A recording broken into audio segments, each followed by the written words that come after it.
करना, लाइन को पहले सीधे लगाओ। ये तो हर एक का मतलब प्लाजो काटो तब भी, ब्लाउज काटो तब भी, सूट काटो तब भी ये लाइन आपने लगानी ही लगानी है, और लगे हाथ कटिंग भी कर देनी है।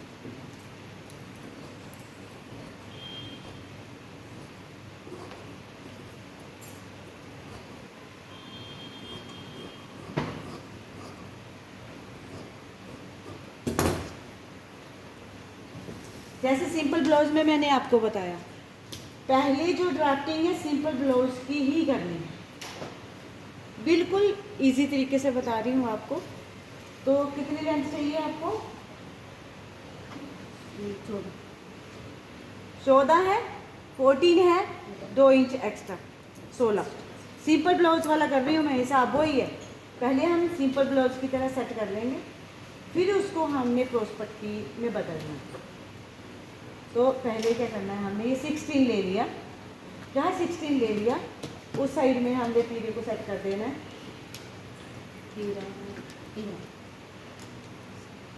6.5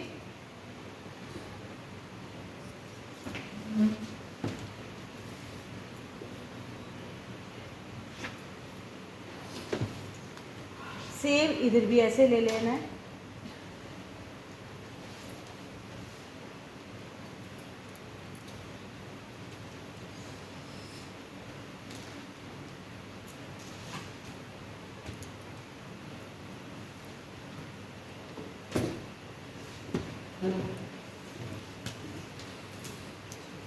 साथ की 36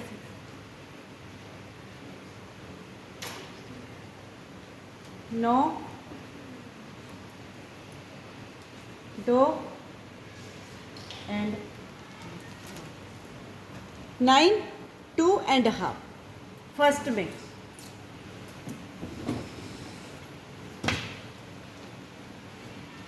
सेम नीचे भी यही ले लोगे आप।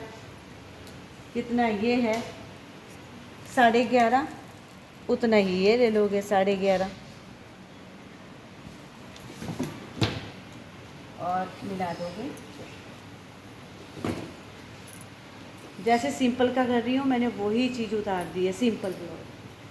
अब बाकी ऊपर का काम करते हुए हम 2.5 गला, 4 point shape, half, same simple blouse की तरह करना है। यहाँ से ले लिया 1.2 और ये शेप दे देनी है, और मिलानी कहाँ पे है, यहीं पे ख़त्म। उसके बाद हमने 4 पॉइंट यहाँ से लेना है, ज़्यादा नहीं लेना, ओनली 4 पॉइंट। तीरे को भी मिला देना है,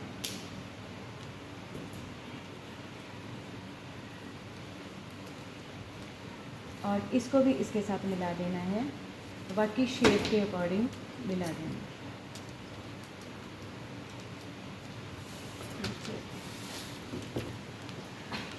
इसको इसके साथ मिला देना। सिंपल ब्लाउज हो गया तैयार, इतना आपने कर लेना है। इसके बाद आप क्या करोगे, नीचे से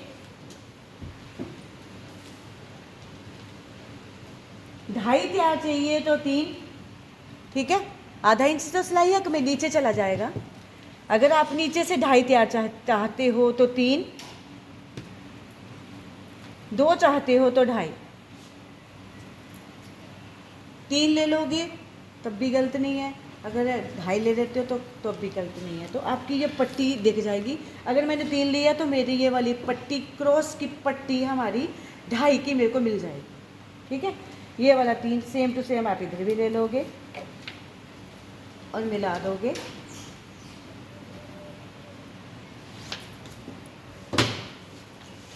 ओके, इसके बाद गले का सेम टू सेम जैसे आपको मैंने सिंपल ब्लाउज में बताया, 2.5 पौने 3 को मिला देना है।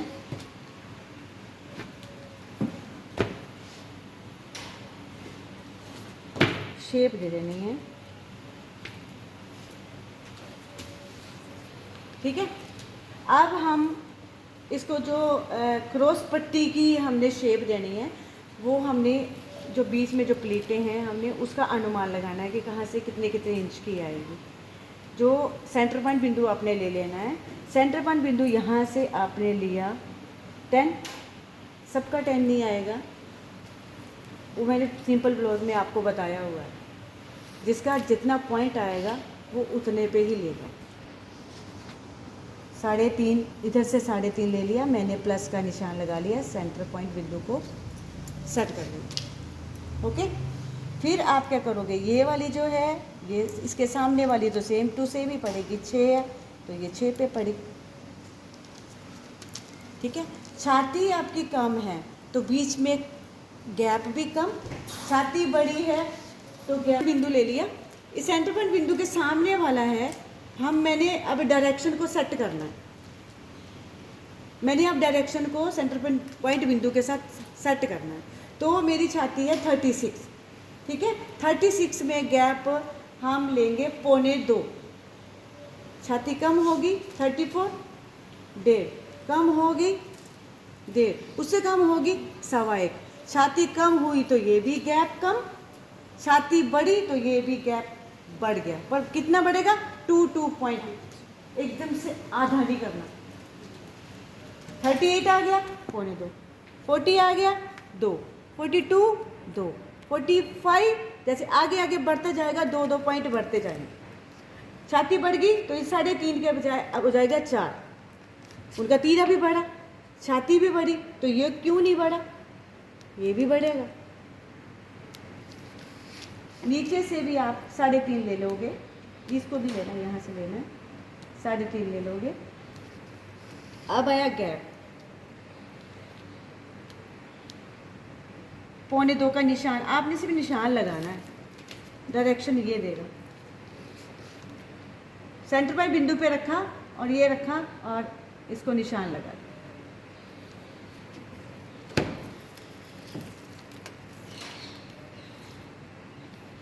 जो ये वाली शेप है ये कई 1 पे भी करते हैं, 1.2 पे भी करते हैं। आप बोलोगे कि मैम ने 1 पे ही बोला है, ऐसा कुछ नहीं है, 1.2 पे भी करते हैं और उससे आगे भी थोड़ा सा कर लेते हैं, 1.25 तक भी कर लेते हैं करने वाले, लेकिन मैं 1 पर ही सीमित रहती हूँ। मैंने क्या करना है, इस सेंटर से 1 इधर 1 इधर, यानी कि पूरा 1 इधर और 1 इधर को मिला देना, इसको इसके साथ मिला देना।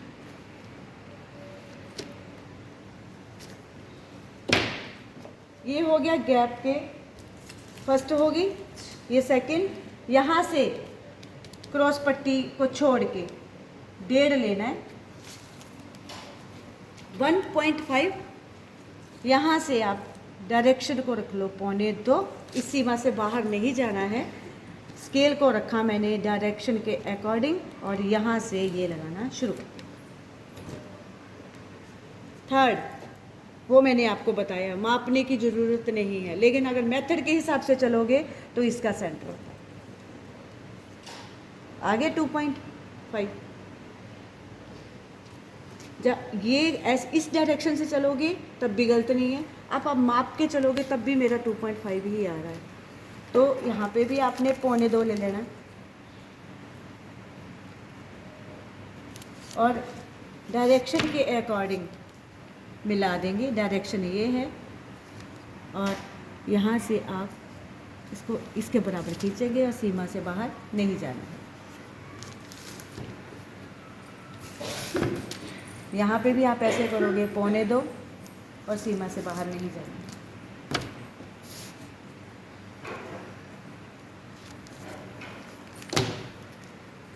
ये है आपका क्रॉस पट्टी ब्लाउज। सिंपल को कन्वर्ट कर दिया मैंने क्रॉस पट्टी। अब मैं दूंगी इसकी शेप कि क्रॉस पट्टी बना, शेप पड़ी, तब उसका नाम उसका क्रॉस पट्टी पड़ा।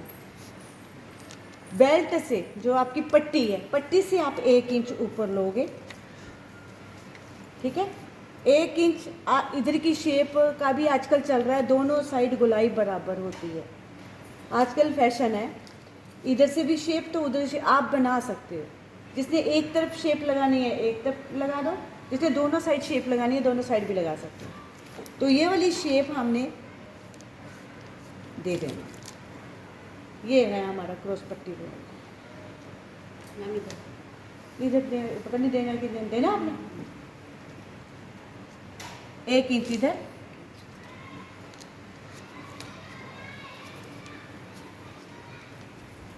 सबके लिए कंपलसरी नहीं है।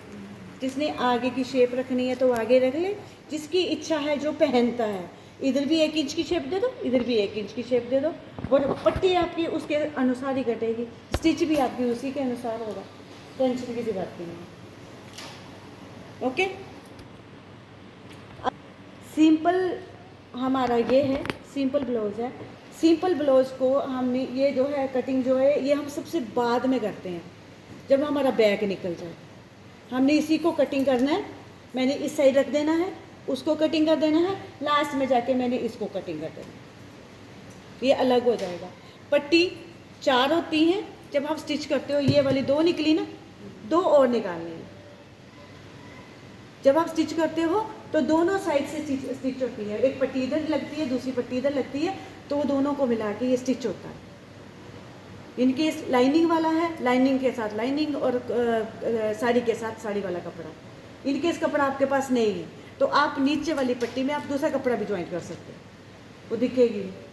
साड़ी वाला ऊपर आ गया और नीचे आपकी लाइनिंग है ही नहीं, आपके पास कपड़ा ही नहीं है, तो वो दूसरे रंग का कपड़ा भी लगा सकते हो, वो दिखेगा ही नहीं। समझ गए? अब मैं कटिंग करूँगी।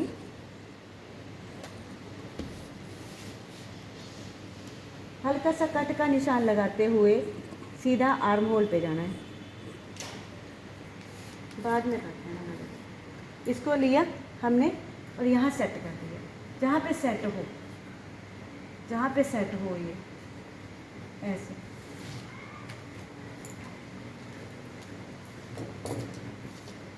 इनकेस आपकी पट्टी नहीं निकल रही, ये 2 पट्टियाँ निकल गई ना, 2 को हम जॉइंट लगा के लगा सकते हैं कि जॉइंट वाला अंदर वाला हिस्सा कर दो और सीधा बाहर प्लेन हो जाएगा। ये मेरी स्लीव निकल गई, ये मेरी स्लीव, ये हमारी हुक पट्टी, सब कुछ बना पड़ा है। अच्छा, अब इसके बराबर आप ऐसे करके निशान लगा दो,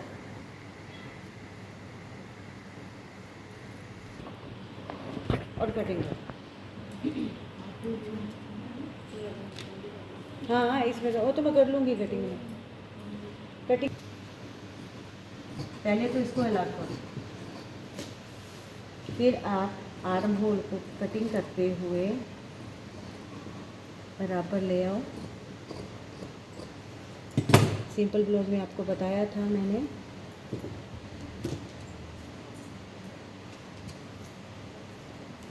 अंदर की तरफ आधा इंच अंदर की तरफ लेके जाओगे,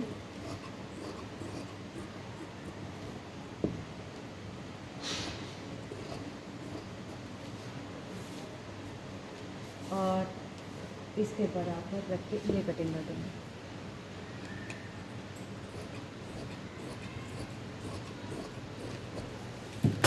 ओके, ये फ्रंट एंड बैक, ये बैक, ये फ्रंट, फ्रंट का गला रखेंगे हम।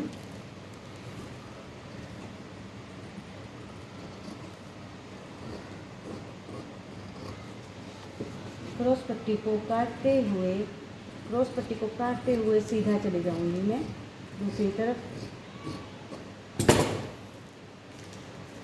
ओके, ये वाले हमारा एक पीस है, और दूसरा ये वाला जो है आपका, जब ये स्टिच यहाँ हो जाएगा ये ऐसे आ जाएगा बराबर, ये ले लेगा जगह अपनी ले लेगा, तो आपने इसको शेप को दे देना। कटिंग होगा क्यों? क्योंकि मेरा ये जाएगा ना, ये स्टिच में जाएगा, ये देखो ये आएगा ना, तो ये अपनी जगह ले लेगा, ये ऐसे करके ले लेगा अपनी जगह। थोड़ा 2 पॉइंट यहाँ पे भी जाएगा, जब आप स्टिच करोगे ना ये वाला कम हो जाएगा और ये वाला ऐसे होगा। ओके, ये डाल दी, ये ऐसे, उस टाइम हमने ये कटिंग कर लेनी। ओके, 1 इंच की गोलाई है, ये शेप ले लेगा अपनी। कटिंग करते टाइम हमें कटिंग करना ही पड़ता है, बाद में नहीं होती अच्छे से, मतलब प्रॉपर शेप नहीं आती। ओके, ये हो गया हमारा फ्रंट एंड बैक। स्लीव आपको आती है, स्लीव का कोई डेमो नहीं होगा, ठीक है। अब होगा जो होगा स्टिचिंग में होगा। ओके।